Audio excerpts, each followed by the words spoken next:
गया था। उस पिता ने मुझे बताया कि बेटी, मुझे न्याय चाहिए। मेरी बेटी अपने एफआईआर को दर्ज करने के लिए जब ज़िले में गई तो उसको मना किया गया, अगले ज़िले में जाना पड़ा उसे। वो रोज़ सुबह 6 बजे उठकर तैयार होकर अकेली अपने मुकदमे को लड़ने के लिए अगले ज़िले में ट्रेन से जाती थी। उसके पिता ने मुझे कहा कि मैंने उससे कहा, बेटी अकेले मत जाओ, छोड़ दो ये लड़ाई। लेकिन उसकी बेटी ने उसको जवाब दिया कि नहीं पिताजी, मैं अकेली जाऊंगी, मैं लड़ूंगी, ये मेरी लड़ाई है, मैं इसको लड़ूंगी। ये लड़ने की क्षमता, ये हिम्मत उस लड़की को और करोड़ों भारत की नारियों को हमारे संविधान ने दी। आगरा में मैं अरुण वाल्मीकि के घर गई। अरुण वाल्मीकि पुलिस स्टेशन में काम करता था, सफाई का काम करता था। आप सोच सकते हैं हमारी तरह उसका भी परिवार था। नई नई शादी हुई थी, 2-3 महीनों का बच्चा था। पुलिस स्टेशन में चोरी हो गई। चोरी का इल्ज़ाम उस पर लगाया गया। उसके पूरे परिवार को उठाकर पुलिस स्टेशन में ले गए। आप हंस रहे हैं, लेकिन ये गंभीर बात है। और क्या गंभीर बात। शर्म करो, शर्म। अरुण वाल्मीकि को पीट पीट के मार डाला, उसकी बीवी को पीटा, उसके पिता के नाखून निकाले, उसके पूरे परिवार को पीटा गया।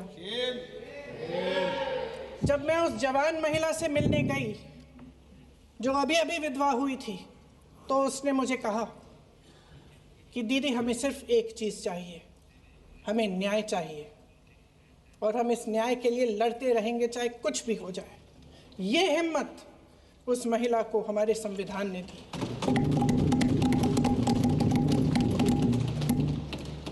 संभल के कुछ लोग आए थे हमसे मिलने, जो मृतकों के परिवार के सदस्य थे। उसमें 2 बच्चे थे, अदनान और उजैर। अब सुनिए। उसमें 2 बच्चे थे, अदनान और उजैर। एक बच्चा मेरे बच्चे की उम्र का है, दूसरा उससे छोटा 17 साल का है। दर्जी के बेटे थे।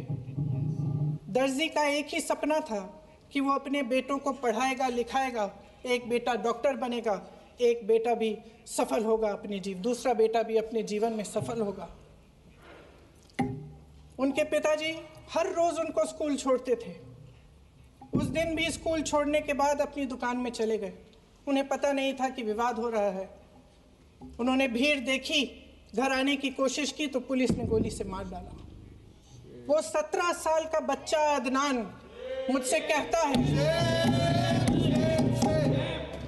वो 17 साल का बच्चा अदनान मुझसे कहता है कि मैं बड़ा होकर डॉक्टर बन के दिखाऊंगा, मैं अपने पिता का सपना साकार करूंगा। ये सपना, ये आशा उसके दिल में हमारे संविधान ने डाली। सच्चाई ये है अध्यक्ष महोदय कि आज संविधान बार बार इसलिए कह रहे हैं क्योंकि इस चुनाव में इनको पता चल गया कि इस देश की जनता ही इस संविधान को सुरक्षित रखेगी, कि इस चुनाव में हारते हारते जीतने से इन्हें एहसास हुआ कि ये संविधान बदलने की बात इस देश में नहीं चलेगी। जिसका नाम लेने से कभी कभी आप झिझकते हैं और कभी कभी उनका नाम धड़ाधड़ इस्तेमाल किया जाता है अपने आप को बचाने के लिए। उन्होंने HAL, BHEL, SAIL, गेल, ONGC, NTPC, railways, IIT, IIM, oil refinery, तमाम PSU बनाए।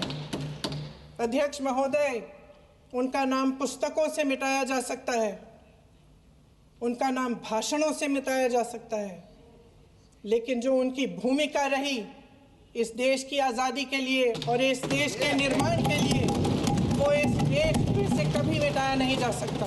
आज चुनाव की वजह से शायद इतनी बातचीत हो रही है नारी शक्ति के बारे में क्योंकि हमारे संविधान ने महिलाओं को यह अधिकार दिया, उनकी शक्ति को परिवर्तित किया वोट में। और आज आपको पहचानना पड़ रहा है कि महिलाओं के बिना, कि नारी शक्ति के बिना ये सरकारें नहीं बन सकती हैं। इसीलिए आज आप नारी शक्ति की बातें दोहरा रहे हैं।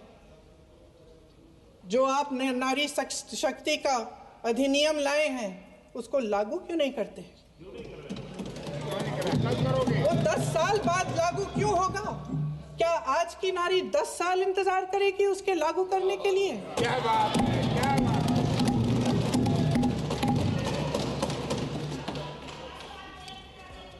आज संसद में बैठे हुए सत्ता पक्ष के मेरे साथी ज्यादा से ज्यादा अतीत की बातें करते हैं। 1921 में क्या हुआ, कब हुआ, नेहरू जी ने क्या किया। अरे वर्तमान की बात करिए, देश को बताइए आप क्या कर रहे हैं, आपकी जिम्मेदारी क्या है? कि सारी जिम्मेदारी जवाहरलाल नेहरू की है। अध्यक्ष महोदय जी, ये सरकार आर्थिक न्याय का सुरक्षा कवच तोड़ रही है। आज संसद में बैठी ये सरकार बेरोजगारी और महंगाई से जूझ रही हमारी जनता को क्या राहत दे रही है? कृषि के कानून भी बड़े बड़े उद्योगपतियों के लिए बन रहे हैं। सही एमएसपी को छोड़िए, डीएपी तक नहीं मिल रहा है।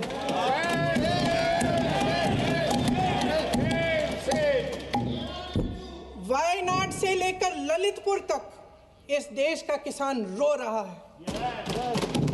आपदा आती है तो उसको कोई राहत नहीं मिलती। भगवान भरोसे है आज इस देश का किसान, उसको छोड़ दिया गया है। आज हिमाचल में देखिए, जितने भी कानून बने हैं वो सब बड़े बड़े उद्योगपतियों के लिए बन रहे हैं। हिमाचल में जो सेब उगता था उसके जो छोटे छोटे किसान हैं वह रो रहे हैं क्योंकि एक व्यक्ति के लिए सब कुछ बदला जा रहा है। सुनने की हिम्मत रखो। मैं अध्यक्ष महोदय जी,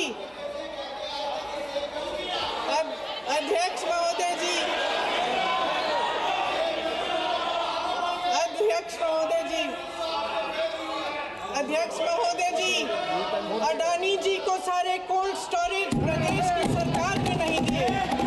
अडानी जी को सारे कोल्ड स्टोरेज आपकी सरकार ने दिए हैं। देश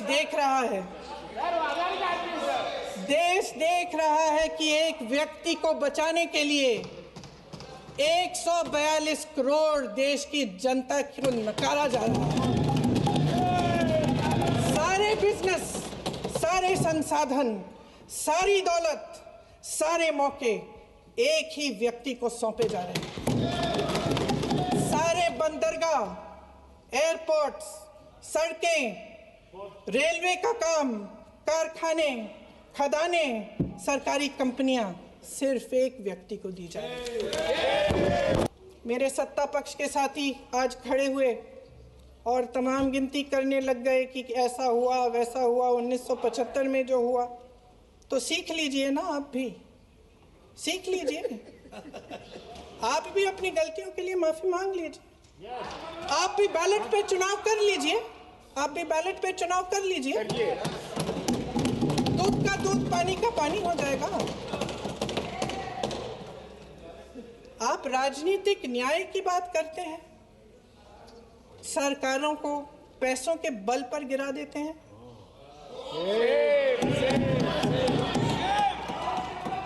मेरा आग्रह है कि अपन संविधान में सकारात्मक बोले।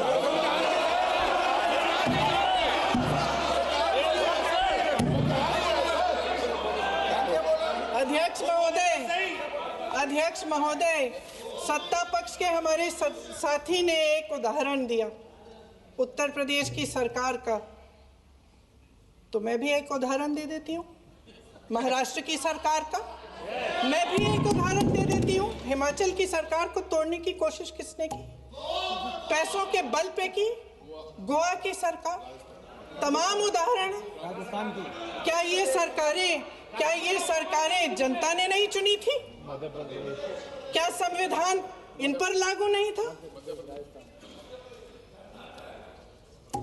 पूरी देश की जनता जानती है कि इनका, हंसती है, जानती है कि इनके यहाँ तो वॉशिंग मशीन है।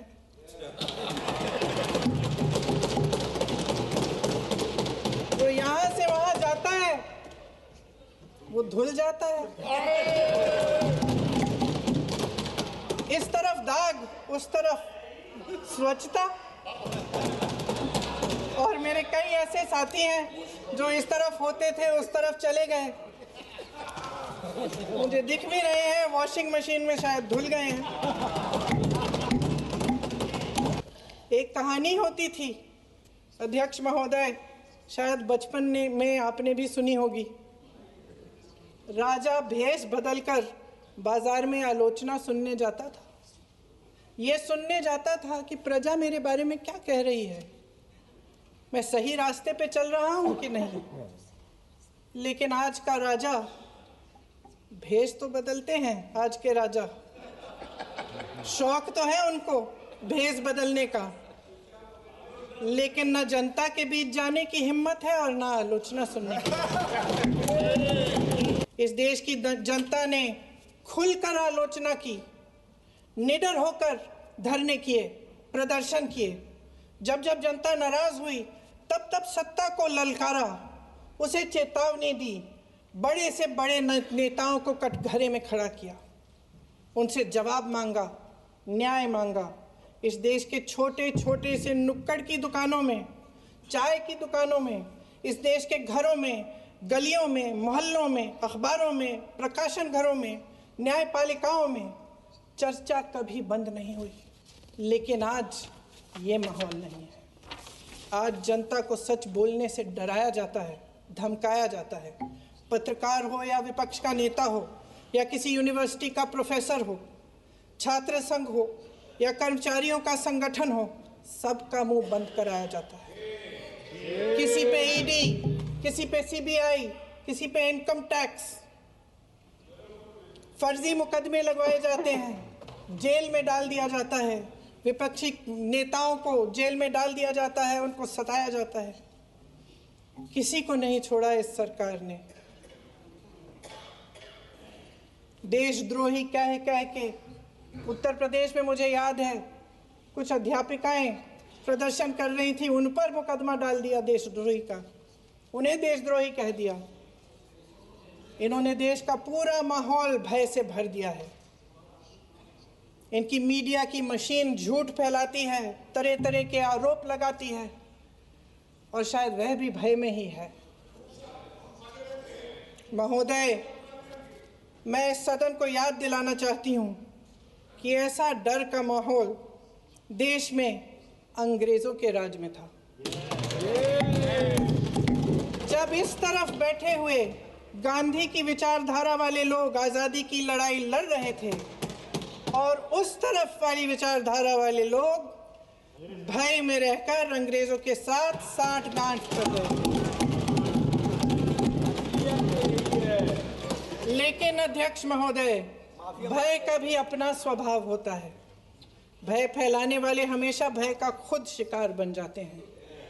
ये प्रकृति का नियम है। आज इनकी भी यही हालत हो गई है। भय फैलाने के इतने आदी हो गए हैं कि खुद भय में रहने वाले हैं, चर्चा से डरते हैं, आलोचना से घबराते हैं। कई दिनों से हम मांग रहे हैं कि चर्चा करिए, लेकिन चर्चा करने की हिम्मत ही नहीं है।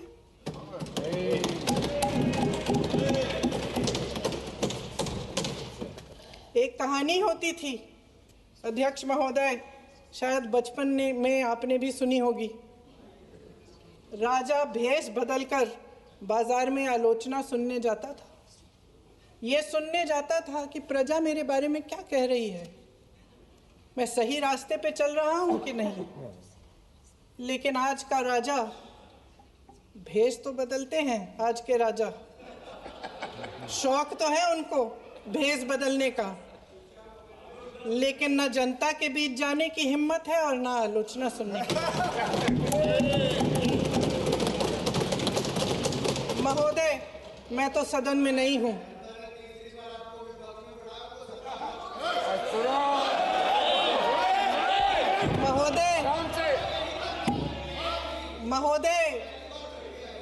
महोदय, जनता में बहुत विवेक है, ये सही है।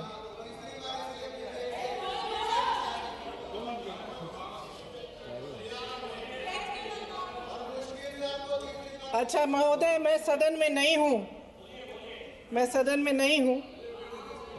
कुछ, हाँ ठीक है, मैं सदन में नहीं हूँ, मात्र 15 दिनों से आ रही हूँ।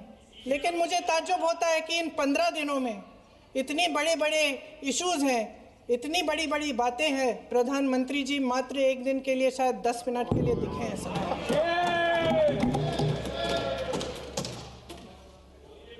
बात यह है अध्यक्ष महोदय जी कि ये देश भय से नहीं, साहस और संघर्ष से बना है।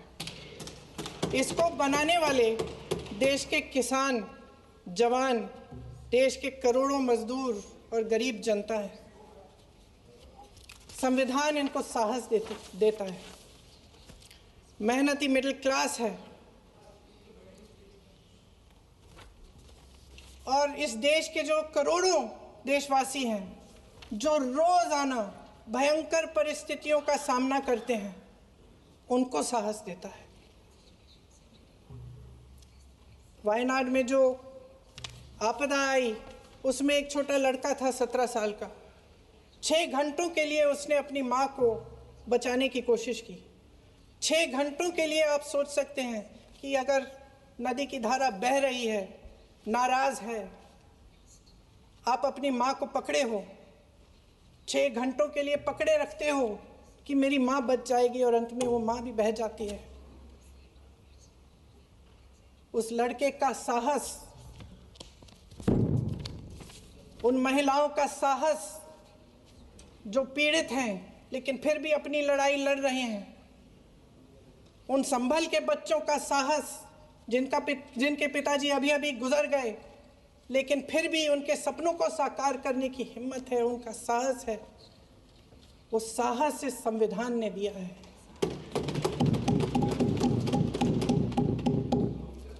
वो आत्मविश्वास इस संविधान ने दिया है।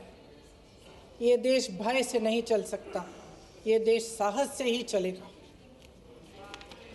भय की भी सीमा होती है, और जब वो सीमा पार हो जाती है, जब किसी को इतना दबाया जाता है कि उसको लगने लगता है कि अब मेरे पास खोने के लिए कुछ नहीं है, तब उसमें एक ऐसी शक्ति पैदा होती है जिसके सामने कोई कायर खड़ा नहीं हो सकता। ये देश कायरों के हाथों में ज्यादा देर तक कभी नहीं रहा है। ये देश उठेगा, ये देश लड़ेगा, सत्य मांगेगा,